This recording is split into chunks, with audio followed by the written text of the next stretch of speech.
Da izlažem na ovoj kolektivnoj izložbi, koja je jako lepo i zamišljena i realizovana. I sama tema izložbe, linija, me isprva dosta privukla i poželjela sam da učestvujem, zato što za mene kao arhitektu i umetnika linija predstavlja neki osnovni gradivni element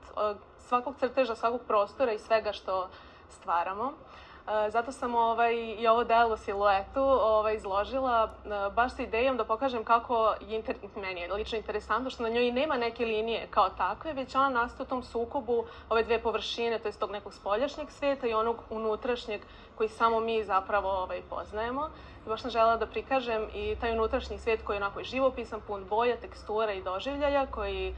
svako od nas ima i nosi u sebi, dok ako kad gledamo od spolja, da kažem, nekako samo naziremo neke obrise cijele te priče koje mi nosimo u sebi. I ova silueta je zapravo jedna od 4 siluete koje su nastale kao serija slika, gde je svaka silueta potpuno različita, kao što smo i mi svi ljudi različiti, svako nosi neku svoju priču, neke svoje boje. Tehnika je